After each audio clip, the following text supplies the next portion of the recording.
የአየር ሰዓት ይዘው የሚሰሩ ሐኪሞች ለምሳሌ ቢኖሩ እነኚህ ሐኪሞች ጋዜጠኞች አይደሉም። መደበኛ ስራቸው ሕክምና ነው። እናንተ እንደ ምክር ቤት አሁን ላይ ጋዜጠኞች ናቸው ወይ እውነት በታሰሩ የሚባሉት? ጋዜጠኝነት ራሱ የቻለ ፕሮፌሽን ነው፣ ትምህርት ነው ብለን ካልን እና ወይም በስራ ልምድ የሚጎለብት ነው ብለን ካልን የጋዜጠኝነት የሥነ ምግባር ደንቦችን ማክበር ያስፈልጋል። ከየት ነው በጀት የምታገኙት? እሱን ነገር አስባችሁበታል ወይ? የህትመት ዋጋ መናር ጋዜጦችና መጽሔቶች ገበያ ላይ እንዳይቆዩ የራሱ የሆነ ተጽዕኖ ፈጥሯል። ኢትዮጵያ መገናኛ ብዙኃን ባለስልጣን ጋር እንደው ተናባችሁ የመስራት ነገር አለ ወይ? ያው መንግስታዊ ተቋም ስለሆነ ጠቅላይ ሚኒስትር መለስ መግለጫ ሲሰጡ የግል ፕሬስ ጋዜጠኞች እስከ 2000 ዓመተ ምህረት ድረስ አይጋበዙም ነበር። ጋዜጠኛ ማለት ተቋሙ ማረጋገጫ የሰጠው በደንብ ኮርሱን ወስዶ ያጠናቀቀ ነው ማለት አይቻልም። ጠንከር ማለት ከተቻለና በነጻና በገለልተኝነት መቆም ከተፈለገ የኢትዮጵያ መገናኛ ብዙኃን ተቋማት በራሳቸው ብዙ ነገር መስራት ይችላሉ። በመገናኛ ብዙኃን በተላለፈ ጉዳይ ላይ መብት የተነካ የሚል ካለ ይሄ እንግዲህ መንግስትንም የሚጨምር ነው። እስካሁን ተጠቃሚ ይሆናል በዚህ ሂደት።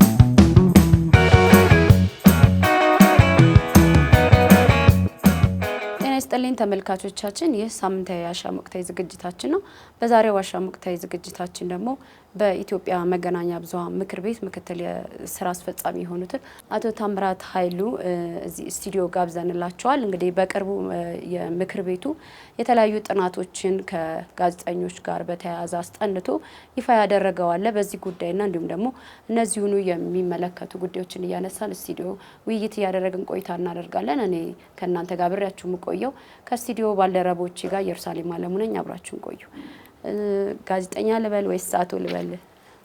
እንደቀለለሽ እንዳመቸ ሁለቱም ላይ ስላለሁ መልካም አቶ ልበልና አቶ ታምራት እንግዲህ የቀድሞ ወይም ደግሞ አሁንም አለ በርግጥ ገበያ ላይ የቁም ነገር መጽሔት ዋና አዘጋጅና እንዲሁም ደግሞ ባለቤት ኖትና በቀደመው ጊዜ ደግሞ በርካታ ኢንተርቪዎችን ሰርተዋል። እንዲሁም ደግሞ የተለያዩ ጽሁፎችን በተለይ በፕሪንት ሚዲያው ላይ ካበረከቱ አሻራቸውን አንዱ እንደሆነ ይታወቃል። እንደው ለመነሻ ያክል ባለፉት ዘመናት የኢትዮጵያ መሪዎችን ለመጠየቅ እድሉን አግኝተው ከሆነ እና ማንን አደረጉ ከሚለው እስኪ ለማስታወስ እንነሳ። ያው እንግዲህ ስራ ከጀመሩም በኋላ ያለፉት መሪዎች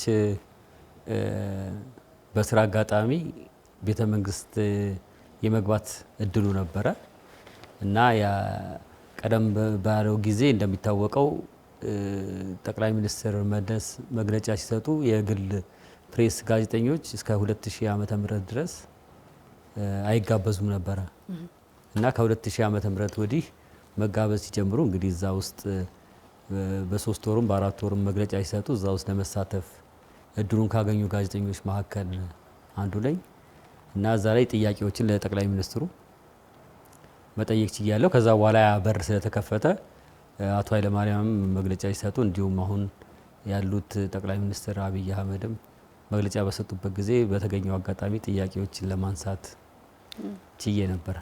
መልካም እንደው ካስታወሱት የማይረሱት ጠቅላይ ሚኒስትር መለስ ዜናዊ የቀድሞ ጠቅላይ ሚኒስትር ያስታውሱታል? ምን ነበረ ጥያቄው?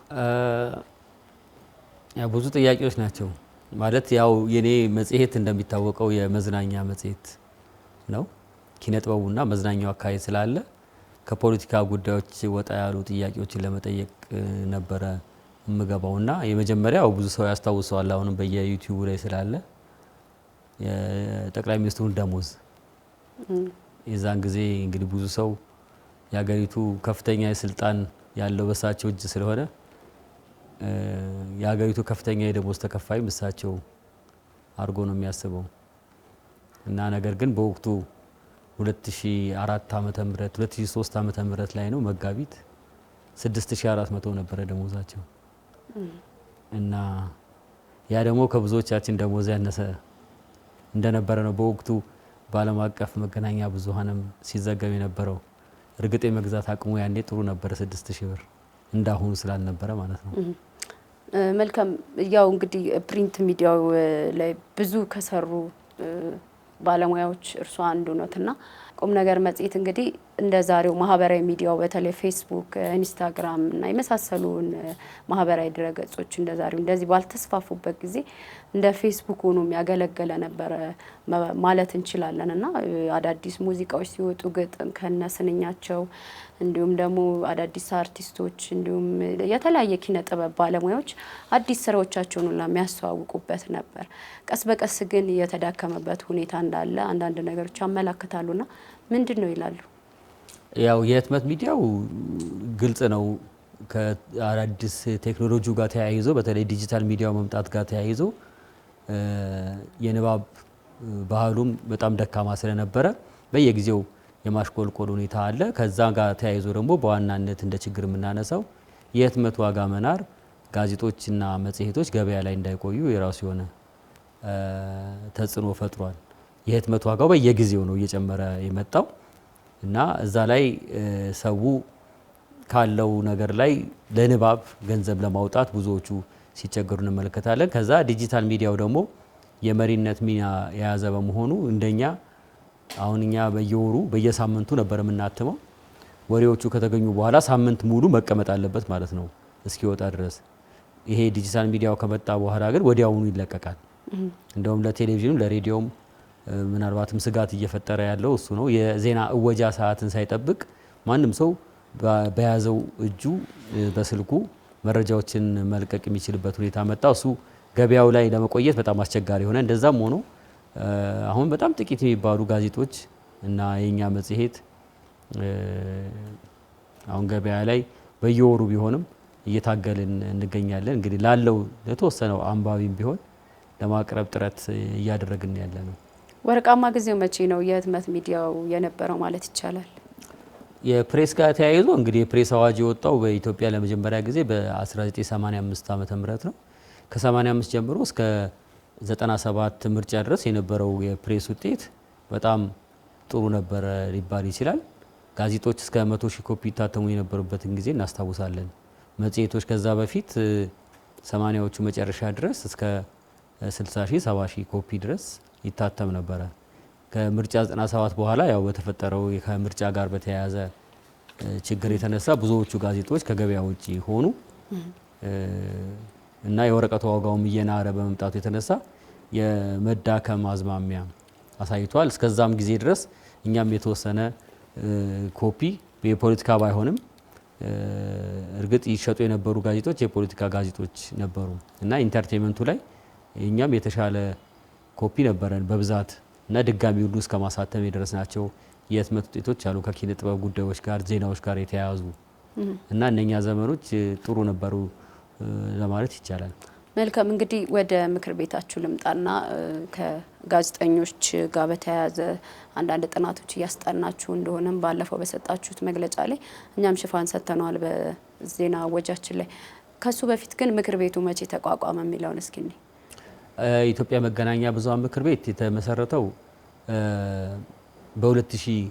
በ2008-9 መጨረሻ ላይ ነው።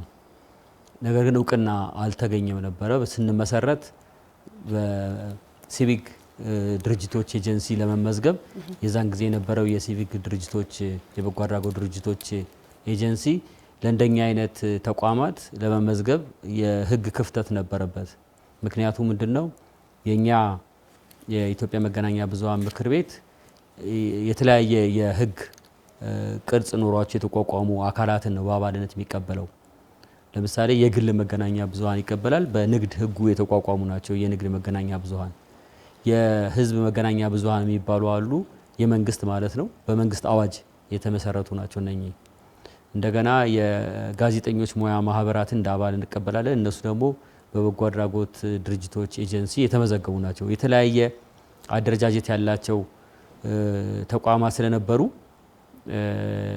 ምዝገባው የዛን ጊዜ ልናገኝ አልቻለም። ከ2010 በኋላ ግን የሲቪክ ማህበራት ድርጅቶች ኤጀንሲ አዋጅ በአዲሱ መልኩ ሲሻሻል እዛ ላይ እንደዚህ አይነት ለተመሳሳይ አላማ የተቋቋሙ የተለያየ ድርጅቶች ቢሆኑም አላማቸው ግን የጋዜጠኝነት ሙያ ማሳደግ ስለነበረ እሱ የሚፈቅድ አዋጅ ሲወጣ እሱ ላይ ተመስርተን በ2012 ዓ.ም ህጋዊ ፍቃድ አግኝተናል። ዘንድሮ 4ኛ ዓመታችንን ጨርሰናል ህጋዊ ፍቃድ ካገኘ እና በዋናነት እንግዲህ ምክር ቤቱ የተመሰረተው የጋዜጠኞች የስነ ምግባር ደንብን ለማስከበርና የጋዜጠኞችን ደህንነት ለማስጠበቅ የእርስ በርስ ቁጥጥር ስርዓትን ተግባራዊ ለማድረግ በጋዜጠኞች መካከል የሚኖር የእርስ በርስ ቁጥጥር ስርዓት ከፍርድ ቤትና ከፖሊስ በመለስ የጋዜጠኞችና የሚዲያ ባለሙያዎች ራሳቸው ችግራቸውን እንዲፈቱ ለማስደረግ የተመሰረተ ተቋም ነው። ምን ያክል አባል አሉ? በህጋዊ ሆነው ተመዝግበው በመንግስት እየተንቀሳቀሱ የሚገኙ የመገናኛ ብዙሃን ባለሙያዎች አሊያም ደግሞ ተቋማት በስራችሁ ምን ያክል ናቸው አሁን ላይ ያሉት? አሁን እንግዲህ አሁን ባለው የመጨረሻ መረጃ 102 የሚሆኑ አባላት አሉ። ተቋማት ወይስ ግለሰብ? እዚህ ውስጥ የጋዜጠኞች ሙያ ማህበራት አሉበት፣ የግል መገናኛ ብዙሃን ተቋማት አሉበት፣ የመንግስት መገናኛ ብዙሃን አሉበት፣ የኮሚኒቲ መገናኛ ብዙሃን አሉበት። እንደገና አሁን በአዲሱ የመገናኛ ብዙሃን አዋጅ መሰረት የዲጂታል ሚዲያ ወይም ኦንላይን ሚዲያ የሚባለው ምዝገባ እስካከናወኑ ጊዜ ድረስ ህጋዊ ፍቃድ አግኝተው እንደማንኛውም መገናኛ ብዙሃን እንዲቆጠሩ አዋጁ የፈቀደ በመሆኑ የዲጂታል ሚዲያ ተቋማትም የኢትዮጵያ መገናኛ ብዙሃን ምክር ቤት አባል ናቸውና 102 ደርሷል። ይሄ እንግዲህ ጋዜጣን፣ መጽሔትን፣ ሬዲዮን፣ ቴሌቪዥን እና ዲጂታል ሚዲያ እንደገና የጋዜጠኞች ሙያ ማህበራትን አጠቃላይ ያቀፈ ነው። መልካም። ግን እንደው ከዚህ ጋር ተያይዞ የሁሉ አባላት ካላችሁ ምናልባት ምንድነው እናንተ ለነሱ ያበረከታ ወይም የተቋቋመለትን አላማ እና እነሱ አባል ያ ነገር ተፈጻሚ ይደረግልናል ወይም ተጠቃሚ እንሆናለን ብለው ለገቡበት አላማ እናንተ አክቲቭ ናችሁ ወይ እዛ ላይ? አዎ እንግዲህ ምንድነው እየሰራን ያለነው ነገር በዋናነት የመጀመሪያዎቹ አመታት ላይ ራስን ማደራጀት ነው። እንደ ተቋም ጽህፈት ቤት መቋቋም አለበት። የሚመራው በስራ አስፈጻሚ ነው። የኢትዮጵያ መገናኛ ብዙሃን ምክር ቤት አደረጃጀቱ እንደ ማንኛውም የዲሞክራሲ ተቋም 3 ብራንች አለው። ህግ አውጪ፣ ህግ አስፈጻሚና ህግ ተርጓሚ ይባላል። ልክ እንደዛ ሁሉ ጠቅላላ ጉባኤ አለ። ልክ እንደ ፓርላማ የሚቆጠር ነው። እሱ ህግ የሚያወጣ ማለት ነው። እነኚህ 102 ተቋማትን ያቀፈ ማለት ነው ጠቅላላ ጉባኤ። ስራ አስፈጻሚ አለ። ከዚሁ ከ102ቱ የጠቅላላ ጉባኤ ውስጥ የሚመረጡ 5 ስራ አስፈጻሚዎች አሉ።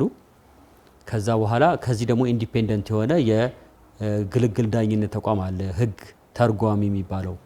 ስለዚህ ምንድነው እየሰራን ያለ ነው እስካሁን በመጀመሪያ የግልግል ዳኝነቱን ለመመስረት ጥረት ስናደርግ ቆይተናል። ከተለያዩ የህብረተሰብ ክፍሎች የተውጣጡ 18 የሚሆኑ ግለሰቦች ይህንን የዳኝነት ስራ እንዲሰሩ በመገናኛ ብዙሃን አማካኝነት የተላለፉ ዜናዎች፣ ፕሮግራሞች ወይም ደግሞ የማስታወቂያ መልእክቶች መብት የተነካ የሚል ወገን ካለ መጥቶ እንዲያመለክትና ከእስር በፊት ከጋዜጠኛን እስር ቤት ከመውሰድ ፍርድ ቤት ከመውሰድ በፊት ባወጣነው የስነ ምግባር ደንብ መሰረት ዳኝነት የሚሰጡ አካላት አሉ እና ለነሱ ቀርቦ እንዲታይ ነው። ይሄ የዳኝነት አካሉን የማደራጀት ስራ ረጅም ጊዜ ወስዷል። አሁን አቤቱታዎችን መቀበል ጀምረናል። በተለያዩ መገናኛ ብዙሃንም መልእክቶች እያስተላለፍን ነው።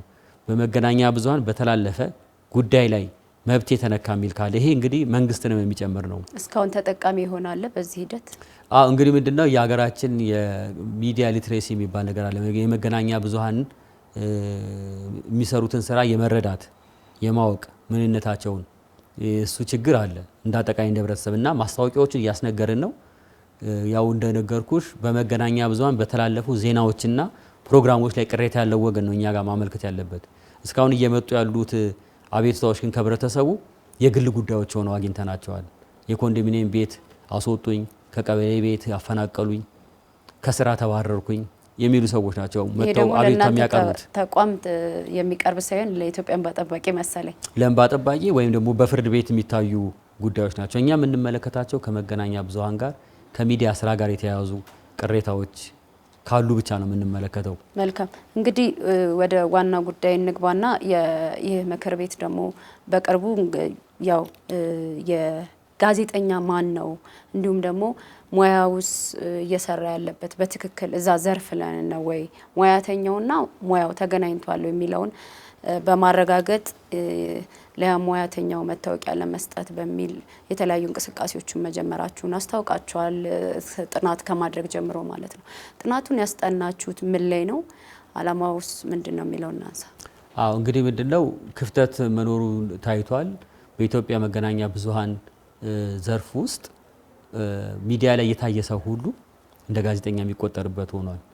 አንደኛ ሚዲያ ላይ የሚታይ፣ ሁለተኛ አሁን ደግሞ ከዲጂታል ሚዲያው መምጣት ጋር ተያይዞ በየዩቲዩቡም በቲክቶኩም የሚናገሩ ሰዎች ሁሉ መልእክቶች እያስተላለፉ እንደሆነ ይታወቃል። ነገር ግን የጋዜጠኝነት ስራ ነው ወይ የሚሰሩት ወይም ደግሞ ጋዜጠኞች ናቸው ወይ የሚለው የተለየ አይደለም።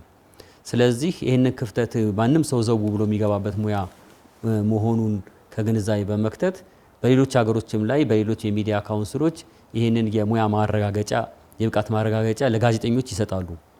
አንዳንዶቹ መደበኛ ፈተና በማዘጋጀት አንዳንዶቹ ደግሞ ብቃታቸውን በተግባር በልምዳቸው በመመዘን የብቃት ማረጋገጫ ወይም የሙያ ማረጋገጫ ይሰጣልና እዛ ላይ ጥናት ለማስጠናት ጨረታ አውጥተን የባህር ዳር ዩኒቨርሲቲ የጋዜጠኝነትና ኮሚኒኬሽን ትምህርት ክፍል መምህራን የሆኑ ሰዎች ይህንን ጥናት ላለፈው 1 ዓመት ሲሰሩት ቆይተው ባለፈው የቫሊዴሽን ወርክሾፕ ወይም የማረጋገጫ ስብሰባ አካሄደን ነበርና እዛ ላይ በስፋት ጉዳዩ ተነስቷል። ማን ነው ጋዜጠኛ የሚለው አሁንም ቢሆን የሚያከራክር ጉዳይ ነው። ነገር ግን በተወሰነ ደረጃ በዓለም አቀፍ ደረጃ ተቀባይነት ያላቸው ምን ያከራክራል? ጋዜጠኛ ማለት መስኩ እንደ አንድ ዲፓርትመንት በከፍተኛ ትምህርት ተቋማት ይሰጣል በመንግስት አይደለ? ስለዚህ ያንን ሰርቲፊኬት ወይም ደግሞ ተቋሙ ማረጋገጫ የሰጠው በደንብ ኮርሱን ይወስዱ ያጠናቀቀ ነው ማለት አይቻልም። እንግዲህ ምንድነው እንደ ሌላው ሙያ አይደለም የጋዜጠኝነት ሙያ። ለምሳሌ አንድ ሲቪል ኢንጂነር ነው ለማለት በሲቪል ኢንጂነሪንግ መመረቅን እንደ አንድ መለኪያ ይወሰዳል። አንድ የሕክምና ዶክተር ነው ለማለት በሕክምና ዶክተሬት ማግኘቱ በትምህርት ውስጥ 7 ዓመት መማሩን እንደ አንድ ሰርቲፊኬት እንደ አንድ መለኪያ ሊቀርብ ይችላል። ወደ ጋዜጠኝነት ስንመጣ ግን የተለየ የሚያደርገው ምንድነው ሀሳብን በነፃነት የመግለጽ መብት አካል ተደርጎ ነው የሚወሰደው እና ሀሳቡን ማንም ሰው ሊገልጽ ይችላል። ሀሳባቸውን የሚገልጹ ሰዎች ሁሉ ጋዜጠኞች ናቸው ማለት ግን አይደለም። አሁን በምናየው ሁኔታ በመገናኛ ብዙሃን ላይ የሚሰሩ ሰዎች አሉ፣ ግን ጋዜጠኞች ያልሆኑ ደግሞ አሉ። የጋዜጠኝነት ስራ ቀደም ሲል እንዳነሳ ነው በትምህርት ደረጃ በፕሮፌሽን ደረጃ በየከፍተኛ ትምህርት ተቋማት ይሰጣል። ነገር ግን አንድ ሰው የከፍተኛ ትምህርት ተቋማት ዲግሪ ስለያዘ ጋዜጠኛ ይሆናል ወይ ደግሞ ካልን ጋዜጠኝነት ደግሞ ፕራክቲስ ይፈልጋል፣ ተግባራዊ ልምምድ ይፈልጋል እና በትምህርት ደግሞ ያላለፉ ደግሞ የጋዜጠኝነት ስራን ደግሞ ጠንቅቀው የሚሰሩ ሰዎች ደግሞ እንዳሉ ይታወቃል እና ሁለቱንም ማጣጣም ይፈልጋል። ማን ነው ጋዜጠኛ የሚለውን ለመወሰን አሁን በጥናታችን መሰረት ምንድነው ግኝቱ? አንድም በማንኛውም የሙያ መስክ ላይ ቢያንስ የከፍተኛ ትምህርት ማስረጃ ማቅረብ የሚችል በማንኛውም የግድ ጋዜጠኝነት ሊሆን አይችልም። ወይም ደግሞ የስነ ጽሁፍና ቲያትር ከዛ ጋር ተያያዙ የሶሻል ሳይንስ የትምህርት መስኮች አሉ፣ እሱም ሊሆን ይችላል። ወይም ደግሞ በናቹራል ሳይንስም የተመረቁ ሊሆን ይችላሉ።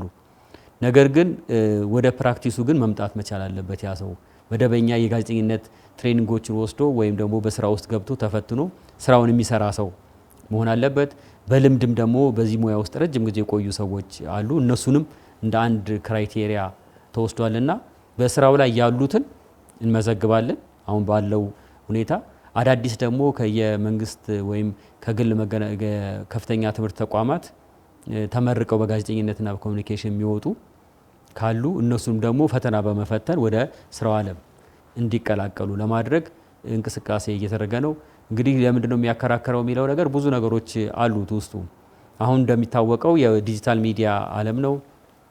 ብዙ ሰው ስልክ ያላቸው ሰዎች ሁሉ በስልካቸው አማካኝነት አየር ላይ መውጣት ይችላሉ፣ መልእክት ያስተላልፋሉ። አሁን መታወቅ ያለበት ነገር ምንድን ነው? በፌስቡክ ወይም ደግሞ በቲክቶክ መልእክት ያስተላለፈ ሁሉ ጋዜጠኛ ነው ወይ? ጋዜጠኝነት ራሱ የቻለ ፕሮፌሽን ነው ትምህርት ነው ብለን ካልን እና ወይም በስራ ልምድ የሚጎለብት ነው ብለን ካልን የጋዜጠኝነት የስነ ምግባር ደንቦችን ማክበር ያስፈልጋል። ስለዚህ የኢትዮጵያ መገናኛ ብዙሃን ምክር ቤት ላለፈው 4 ዓመት ለምሳሌ ሲሰራው የነበረው በመላ ሀገሪቱ ላሉ ጋዜጠኞች ደረጃውን የጠበቀ የጋዜጠኝነት የስነ ምግባር ደንብ አውጥተናል።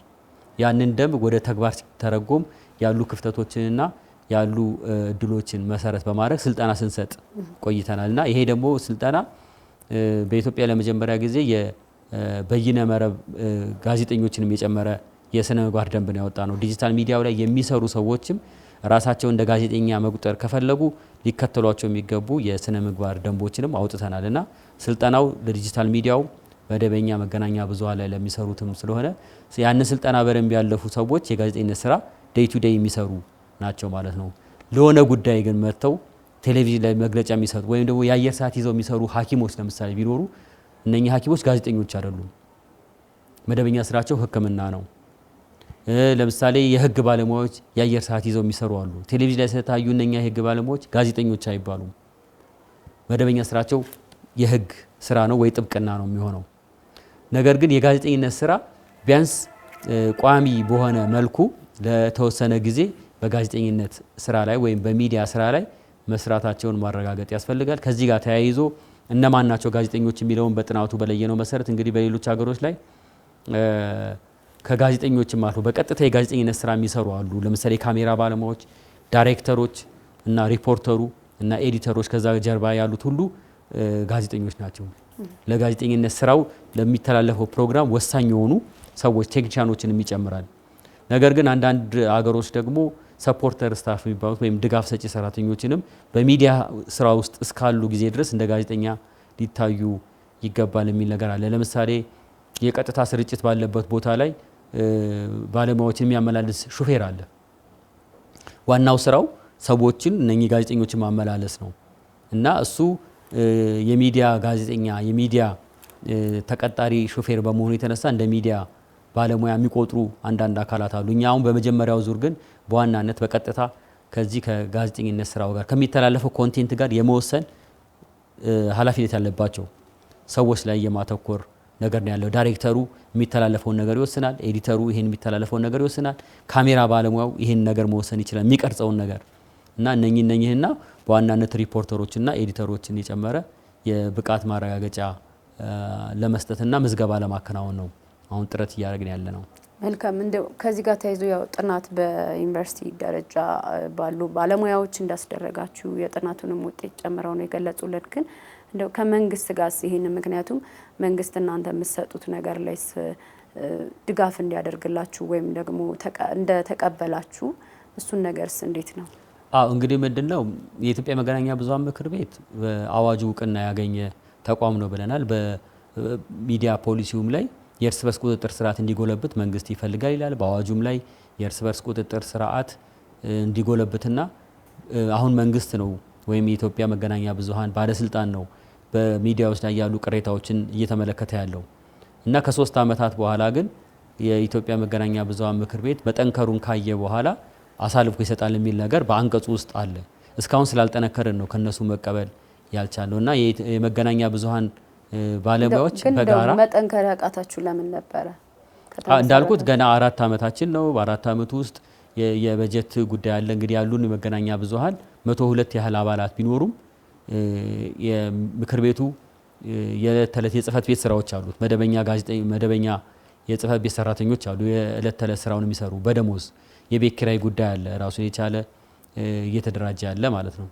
ለሱ ወጪ ያስፈልጋል። ይሄ ወጪ የሚሸፈነው የምክር ቤቱ ገቢዎች 2 ናቸው። አንደኛው ፕሮጀክት ሰርተን ከለጋሾች የምንቀበለው ነው።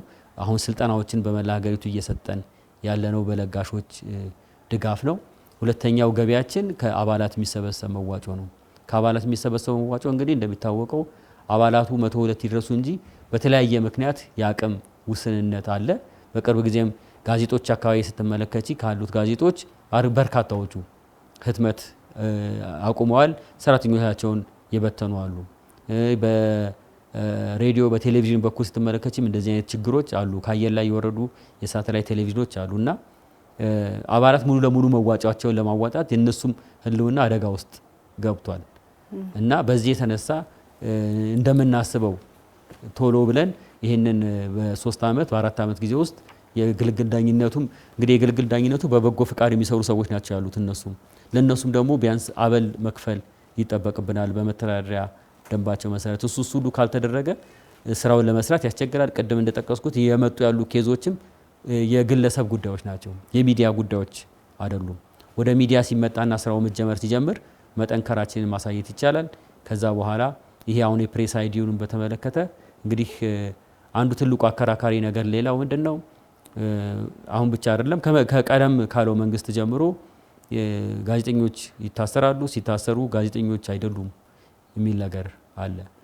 መልካም። እንደው ከዚህ ጋር ተያይዞ እናንተ እንደ ምክር ቤት አሁን ላይ ጋዜጠኞች ናቸው ወይ እውነት በታሰሩ የሚባሉት? እንዲሁም ደግሞ አገር ጥለው የሚወጡ ምናልባትም በተለያየ የማህበራዊ ድረገጾች ሲሰሩ የነበሩ እንዲሁም ደግሞ በዋና ሚዲያ ላይም ሊሆን ይችላል ከዚህ ቀደም ሲሰሩ ከነበሩ ምንድነው ያላችሁ እናንተ እንደ ምክር ቤት አስተያየት እዚህ ላይ?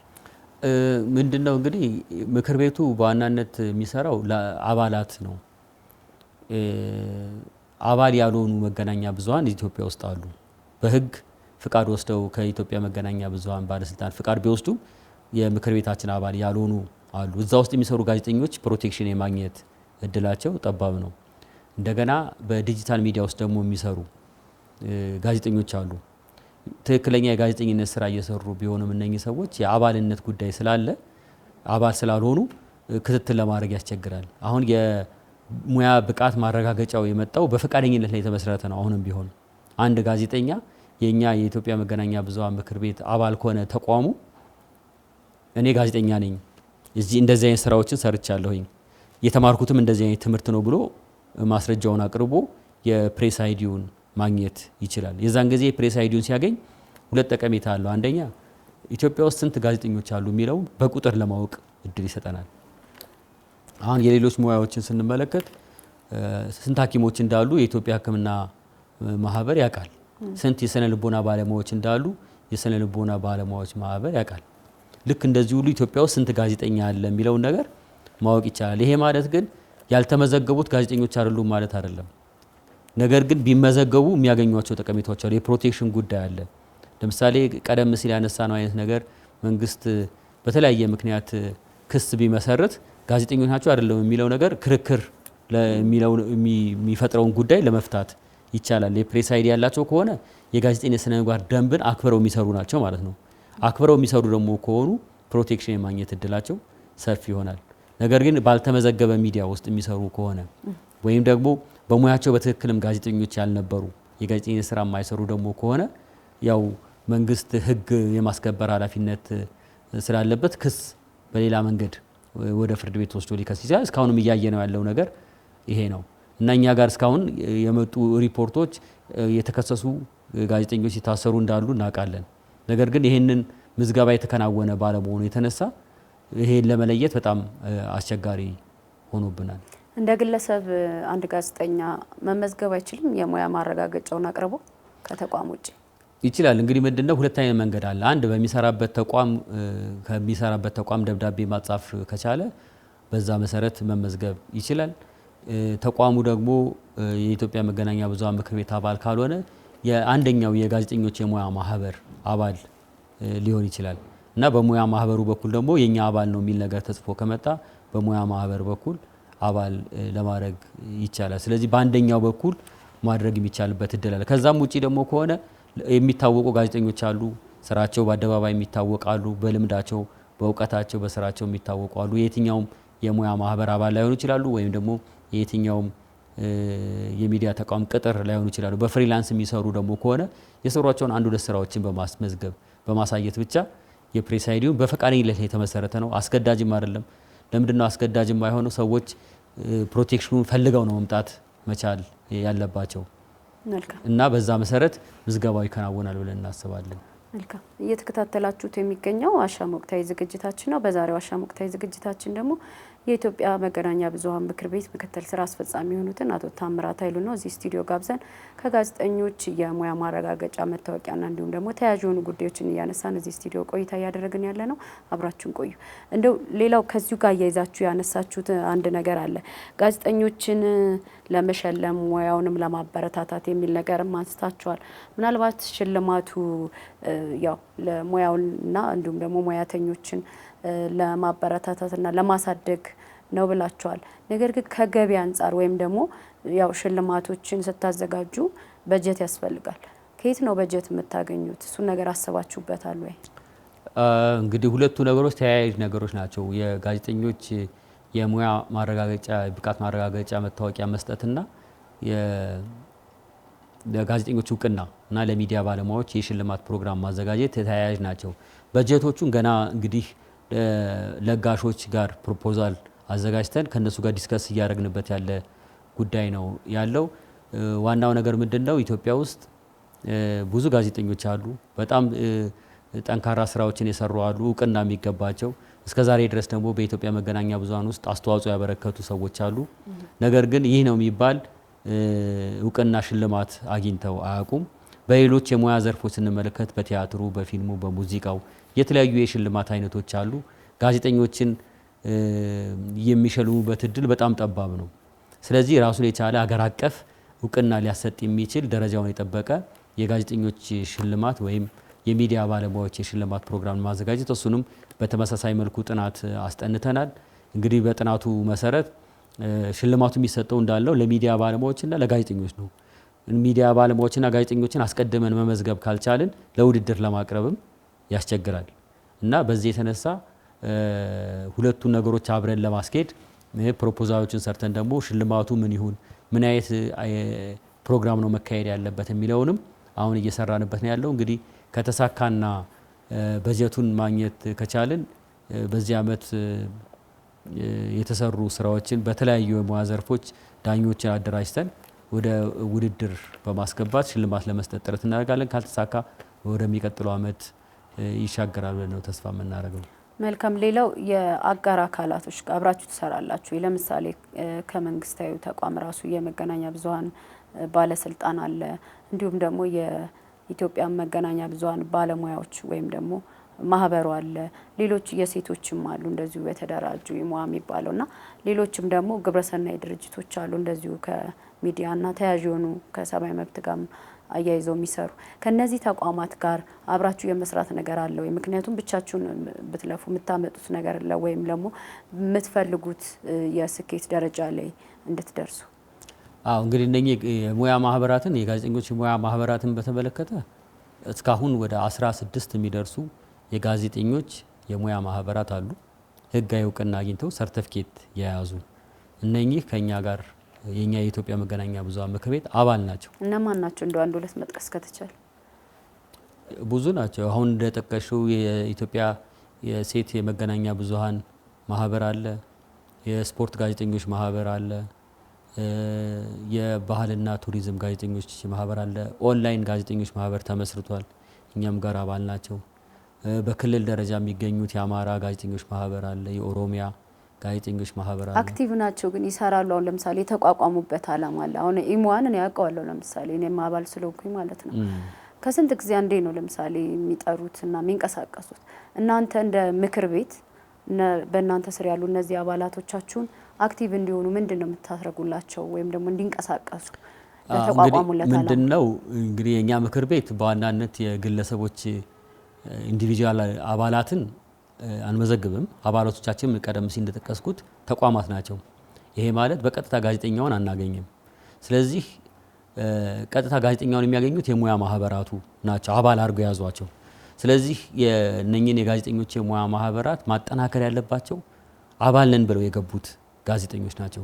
እነሱ ሲያጠነክሩት እኛ ጋር የሚመጣውም ግብአት የጠነከረ ይሆናል። በእኛ በኩል ምንድን ነው የምናደርገው? ለነኚህ የሙያ ማህበራት በተለያዩ ዘርፎች ላይ የስልጠናዎችን እናዘጋጃለን። ቀደም ሲል የጠቀስኩት የዚህ የጋዜጠኞች የስነ ምግባር ደንብን፣ የግልግል ዳኝነት አሰራርን የተመለከተ ማኑዋሉን በተመለከተ እንዴት ነው የሚሰራው የሚለውን በተመለከተ በአዲስ አበባና በክልል ከተሞች ላይ ስልጠናዎችን ስንሰጥ የነኝን የሙያ ማህበራት የአባላቶቻችን ጋዜጠኞች ነው የምናሰለጥነው።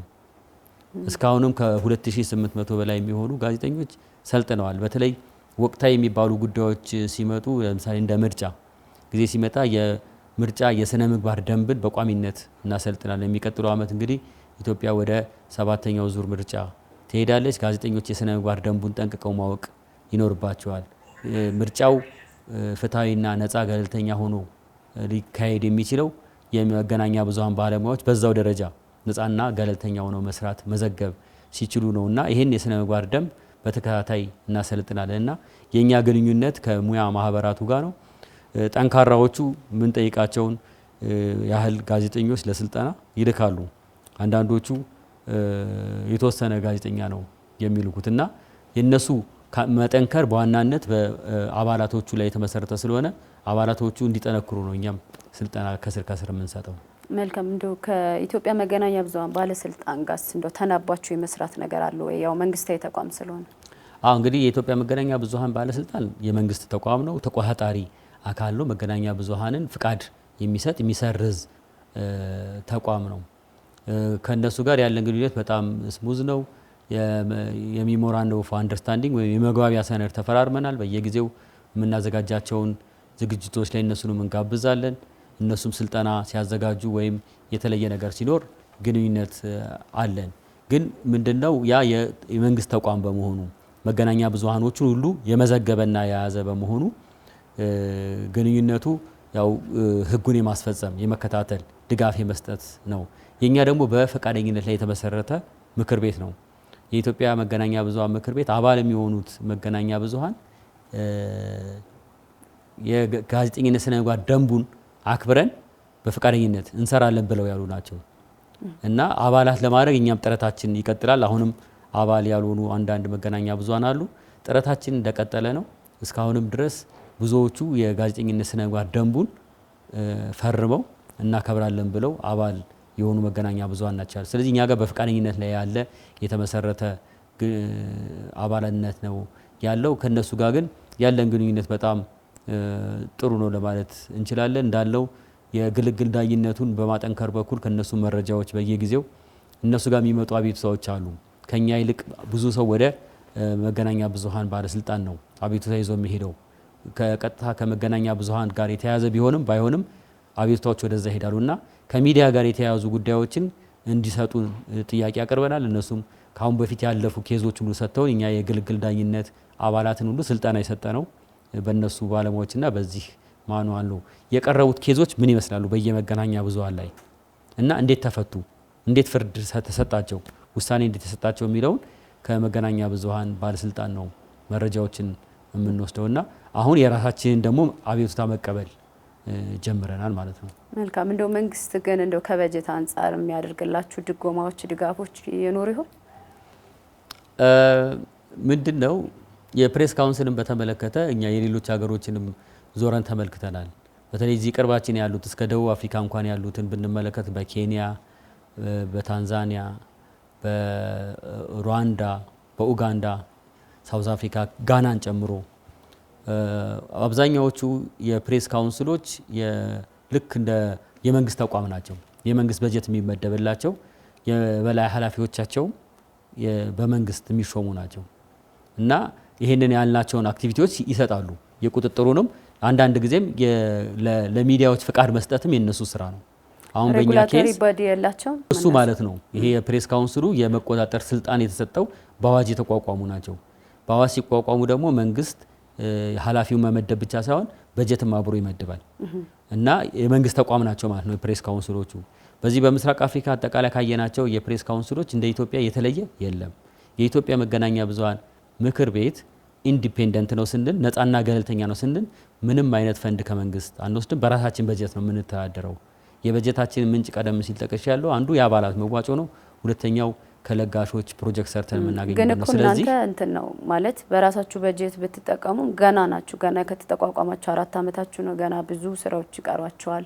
አባላትን የማደራጀት በጣም ብዙ ከቢሮ ጀምሮ ቅድም እንደገለጹልኝ ማለት ነው አደረጃጀቱ።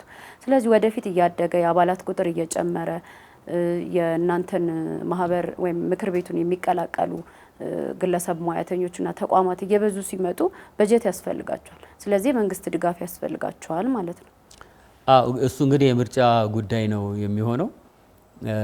አባላት እያበዛን ከመጣ እንደውም ከመንግስት የሚኖረው በጀት ወይም ድጋፍ እየቀነሰ እንዲመጣ ነው የሚደረገው። አሁንም እርግጥ እየደገፈን አይደለም። ለምንድን ነው? አባላት እየበዙ ሲመጡ የሚዋጣው ገንዘብ እየጨመረ ይመጣል። ሚዲያዎች እየተጠናከሩ ከመጡ የሚያዋጡትን ነገር እየጨመሩ ነው የሚመጡት። አሁን ችግሩ ምንድነው? ያለው የሚዲያ ላንድስኬፕ ወይም ምህዳሩ ትንሽ የተዛባ በመሆኑ የተነሳ ከፍተኛ ገቢ የሚያገኙ መገናኛ ብዙሃን አሉ፣ ምንም ገቢ የማያገኙ አሉ።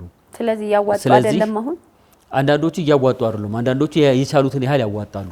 የሙያ ማህበራትም ለምሳሌ የራሳቸው የቻሉትን ያህል ያዋጣሉ። በነገራችን ላይ በዚህም ዙሪያ ጥናት አስጠንተን የኢትዮጵያ መገናኛ ብዙሃን ምክር ቤት ላሉት አባላት ለሁሉም ተመሳሳይ የሆነ የክፍያ መጠን አይደለም ያለው።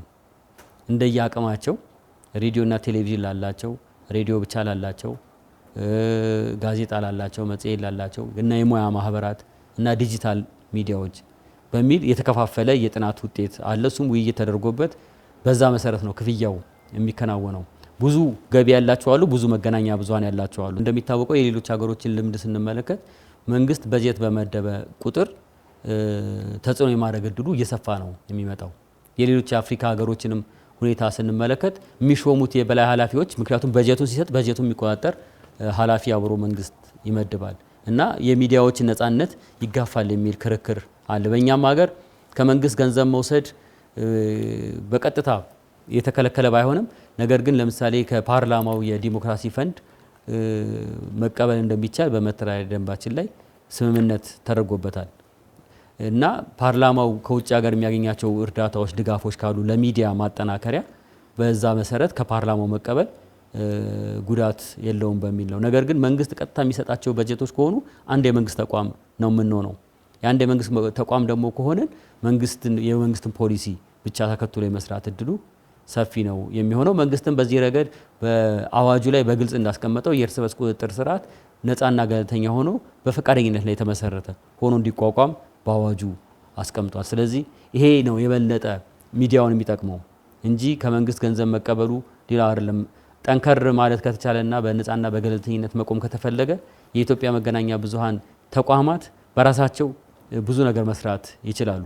ማዋጣት ከቻሉ በጣም ከፍተኛ የሆነ ገንዘብ ማዋጣት ይችላሉና ራሳቸውን ማጠንከር ይችላሉ። ገንዘቡ ያን ያህል አስቸጋሪ ይሆናል ብለን አናስብም። መልካም እንግዲህ እኔ ጥያቄዎችን ጨርሻለሁ። ነገር ግን አሁን ከምትሰሯቸው በተለይም ደግሞ ከሙያ እውቅናና ማረጋገጫ እንዲሁም ደግሞ ከሽልማቱ ጋር ተያይዞ ህብረተሰቡ እንዲሁም ደግሞ የመገናኛ ብዙሃን ባለሙያዎችም ተቋማቶችም ቢሰሙት ወይም ደግሞ ቢያውቁት የሚሉት ነገር ካለ እዚሁ ጋር ቢያስተላልፉልን። እንግዲህ የፕሬስ ካርዱን በተመለከተ ብዙ ጠቀሜታዎች ያሉት ነገር ነው። ለእኛ ሀገር ብቻ ነው እንግዳ የሆነው። የሌሎች ሀገሮችም ተመልክተናል።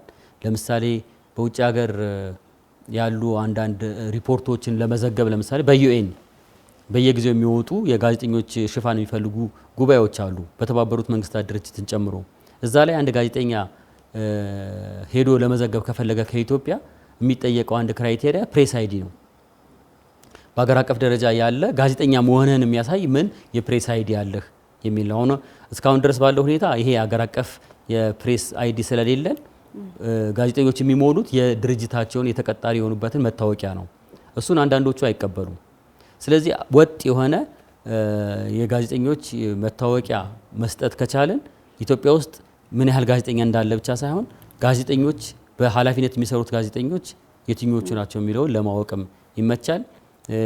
ደህንነታቸውን ለማስጠበቅም ትግል ለማድረግም በጣም ጠቀሜታ አለው እና በዚህ ውስጥ ሁሉም ጋዜጠኛ በተለይ ስነ ምግባሩን አክብረው ለመስራት የሚፈልጉ በህግ በተቋቋሙ መገናኛ ብዙሃን ውስጥ የሚሰሩ ጋዜጠኞች በዚህ ረገድ ተሳትፎ ሊያደርጉ ይገባል። ተመዝግበው የፕሬስ አይዲውን ቢወስዱ ይጠቀማሉ ብለን እናስባለን። ሽልማቱን በተመለከተም እንግዲህ ሽልማት በቋሚነት ለመስጠት ነው ፍላጎታችን። እስከዛሬ ድረስ ለጋዜጠኞች እንደዚህ አይነት ክብር ያለው ሽልማት ተሰጥቶ አይታወቅም። እሱ ላይ እየሰራንበት ነው። እሱም ከተሳካልን በየአመቱ የሚካሄድ ይሆናል እና ለጀማሪ ጋዜጠኞች ሁሉ የሚያተጋ የሚያበረታ በዚህ ሀገር የሚዲያ ስራ ውስጥ ደግሞ እድሜያቸውን ሁሉ የጨረሱ ትልልቅ ሙያተኞችን እውቅና የሚሰጥ የሚሸልም ተቋም ይሆናል ብለን እናስባለን። ስለዚህ በመጨረሻ የማስተላልፈው እንግዲህ የኢትዮጵያ መገናኛ ብዙሃን ምክር ቤት የግልግል ዳኝነት አቋቁሟል ብለናል። በሚዲያዎች ላይ የሚመለከታቸውን የሙያ ግድፈቶች፣ የህግ ጥሰቶች ከተመለከተ ለኢትዮጵያ መገናኛ ብዙሃን ምክር ቤት የግልግል ዳኝነት በስልክም አድራሻችንም እዚህ መስቀል አደባባይ ፊንፊኔ ህንፃ የኢትዮጵያ ንግድ ባንክ ያለበት 8ኛ ፎቅ ላይ ነው። በኢሜይልም በዌብሳይታችን ላይ ማመልከት ይቻላል። ወደ ጋዜጠኞችን ወደ ማሳሰር ሄዶ ለፖሊስ ወደ መክሰስ መሄዱ እንዲቆም ነው የምንፈልገው። ከዛ እዚሁ የእርስ በርስ ቁጥጥር ስርዓቱ ላይ ጋዜጠኞች ይገሰጻሉ። ጥፋት አጥፍተው ከሆነ ይቅርታ እንዲጠይቁ ይደረጋል። በሙያቸው መሰረት እየሰሩ ደግሞ ከሆነ ይህንም ለህብረተሰቡ ይገለጻል እና ጋዜጠኞችን እስር ለማስቆም እንግዲህ ጥረታችንን በጋራ እንድንወጣ ነው የምጠይቀው። አቶ ታምራት ኃይሉ የኢትዮጵያ መገናኛ ብዙሃን ምክር ቤት ምክትል ስራ አስፈጻሚ ለሰጡን መረጃ እጅግ በጣም አድርጌ በአድማጭ ተመልካቾቻችን ስም አመሰግናለሁ። አመሰግናለሁ። ተመልካቾቻችን እስካሁን ስትከታተሉት የቆያችሁት ሳምንታዊ አሻም ወቅታዊ ዝግጅታችን ነበረ። በዛሬው አሻም ወቅታዊ ዝግጅታችን ደግሞ የኢትዮጵያ መገናኛ ብዙሃን ምክር ቤት ምክትል ስራ አስፈጻሚ የሆኑትን አቶ ታምራት ኃይሉን ነበረ እዚህ ስቱዲዮ ጋብዘን በቅርቡ የጋዜጠኝነትን ሙያ በሚመለከት የማረጋገጫ ሰነዶችና እንዲሁም ተያያዥ የሆኑ ዶክመንቶችን እያዘጋጁ እንደሚገኙ ነበረ መረጃዎችን የሰጡን ስቱዲዮ ተገኝተው አብረውን ስለቆዩ እያመሰገነን እኔም ዝግጅቱን ወደ እናንተ በማድረስ ከካሜራ ባለሙያዎች ጋር አብሬያችሁ የቆየሁትኝ ኢየሩሳሌም አለሙ ነበርኩ። ሳምንት በሌላ ርዕሰ ጉዳይና በሌላ እንግዳ እስከምንገናኝ ሰላም ከእናንተ ጋር ይሁን።